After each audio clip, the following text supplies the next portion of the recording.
दोस्तों नमस्कार। जैसा कि आप सभी लोग जान रहे हैं कि वीरेंद्र प्रधान यादव जी अपने घर पे आ चुके हैं। जेल से जो है कल शाम को आते हैं और ऐसे में इस घर पर आने के लिए लोगों का तांता लगा हुआ है।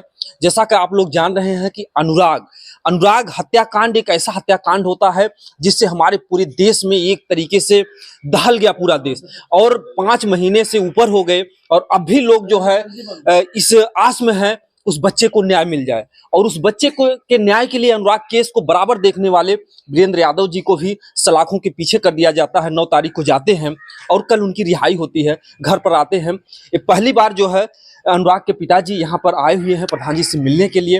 हम थोड़ा सा इनसे चर्चा करने का प्रयास करेंगे क्योंकि ये एक ऐसे टूटे हुए पिताजी हैं। जैसा कि आप लोग जानते हैं कि संसार का सबसे बड़ा शोक होता है पुत्र शोक। राजा दशरथ जिनके घर प्रभु श्री राम ने अवतार लिया, वो भी जब वन में जाते हैं, जबकि केवल वन में जाते हैं 14 वर्षों के लिए, उनका भी जो है प्राण पखेरु उड़ जाता है।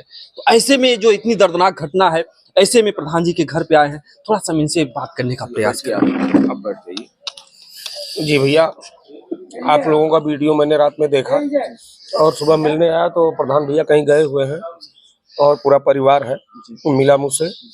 बहुत ही सहानुभूति है। ऐसे मामलों में भैया ना कोई बोलता नहीं है, लेकिन हमारे प्रधान जी बोले हैं, खुल के मुखर विरोध किए हैं। तो मैं मिलने आया था, अब संयोग बस वो नहीं है, कहीं चले गए हैं काम से, सुबह सुबह ही निकल गए, तो मुलाकात नहीं हो पाई। और बस आप लोगों की दया दृष्टि बनी रहे, जितने भाई बंधु मुझे देखते हैं, बस अपना प्यार बनाए रखिएगा। इस गरीब का सहारा आप ही लोग हो, बाकी कोई नहीं है। जैसे ही सूचना मिलते हैं प्रधान जी घर पे आ गए हैं, तो आपको जो से दिल में क्या महसूस होता है? भैया बड़ी खुशी हुई। और मैं बता दूं कि मैं आप लोग जब रात में वीडियो अपलोड किए ना, मैं देख रहा था जी, मैंने लाइक भी किया है, कमेंट भी किया है कि थैंक्स सर जी, आप लोग वहाँ थे, मैं नहीं पहुँच पाया। और क्या करें भैया, कहाँ जाएं, मैं बाजार में भी जल्दी नहीं निकलता।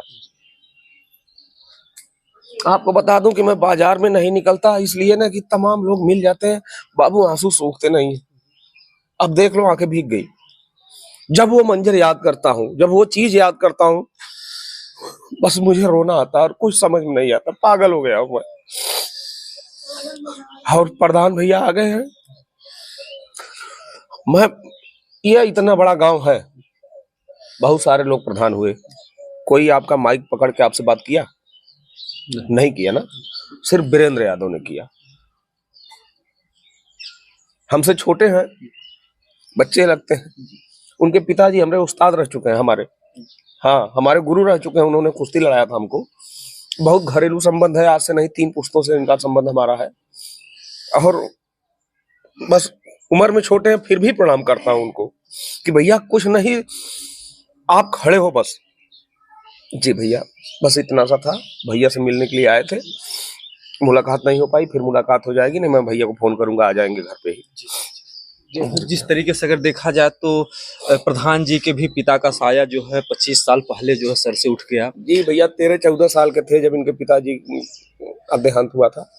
13-14 साल के थे। बहुत संघर्ष किया है इन्होंने, भाइयों की बहनों की सारी जिम्मेदारी उठाए और बहुत मेहनत किया।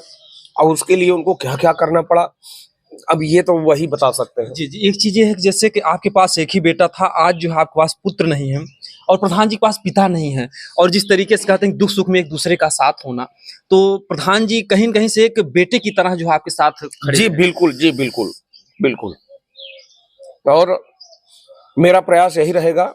और प्रधान भैया से भी निवेदन करना चाहता हूँ कि ठीक है भैया, जोश है, जज्बात है, लेकिन थोड़ा सा आप वाणी पे संयम रखिए।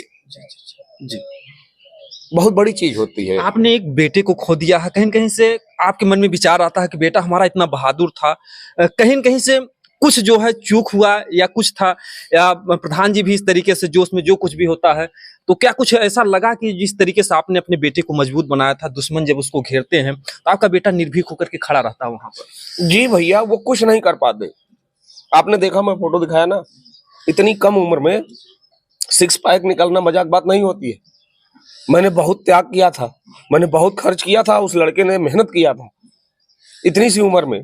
फोटो दिखाया ना मैंने आपको, कहीं कोई जिम करने नहीं जाता था, सारा चीज मैं घर पे ही करवाता था और किसी हीरो के जैसा मेरा बेटा था। उसकी शरीर भी वैसे थी, लेकिन उसने थोड़ा सा बुद्धिमानी नहीं दिखाया। अगर वहीं से भाग गया होता जब 4 लोग उसको घेरे, तो मुस्कुरा के खड़ा था। वो जानता था कि ये 4 लोग हमारा कुछ नहीं कर पाएंगे। इतना था कि 4 लोग कुछ नहीं मारा भी। हाँ भैया, नेशनल इंटरनेशनल खेलने वाला, और वो भी डिफेंस खेलने वाला खिलाड़ी, मजाक नहीं है। नेशनल इंटरनेशनल मेडल ऐसे नहीं आते हैं बाबू।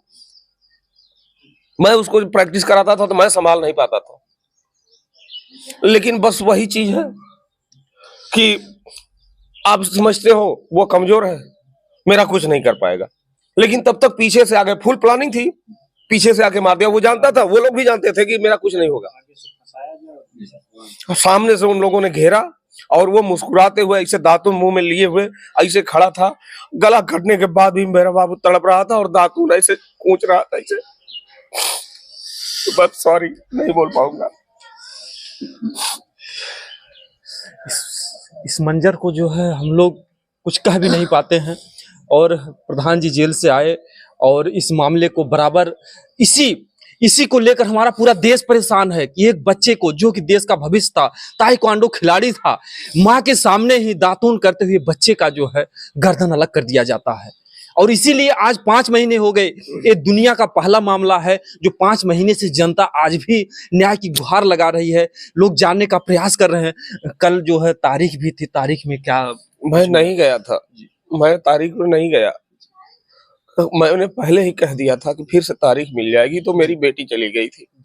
जी, बेटी गई, बोली पापा आप मत जाओ, मैं जा रही हूँ। मैं नहीं गया, मुझे पता था कि तारीख ही मिलेगी। अगली तारीख कब को दे दी है? 7 की मिली है। जी जी जी भैया, क्योंकि अगर प्रधान जी होते तो बेटी को आज भेजने की जरूरत ना पड़ती, प्रधान जी खुद अकेले जाकर जी वो जाके देख लेते। लेकिन बच्ची गई, मैं नहीं गया क्योंकि मैं बहुत निराश, हताश, उदास, क्या बताऊं, शब्द नहीं है मेरे पास। घर पे बैठ के सिर्फ रो रहा था मैं और कुछ नहीं। तो बेटी बोली कि पापा आप रहने दीजिए, मैं चली जाती हूँ। क्या बोलूं यार, क्या बोलूं, मेरा बेटा मर गया और मैं तारीख देखूं, मैं कचहरी जल दौड़ूं और वो कमीने लोग आराम से तिलक लगा के निकल रहे हैं। मैं बोलूं क्या? ये 5 महीने हो गए। कहते हैं कि कानून में ऐसी व्यवस्था कि अगर सबूत मिल जाए, गवाह मिल जाए, तो सजा देने में देरी नहीं होती है। ऐसा कुछ लग रहा है, जो कुछ भी प्रशासन की प्रक्रिया है, कि अब देर हो रहा, 5 महीने से ऊपर हो गए। नहीं भैया, शासन प्रशासन पे हमेशा मैंने भरोसा किया है, कानून पे, संविधान पे भरोसा किया है, और वो लोग भी हमारे साथ में है, सांत्वना देते हैं।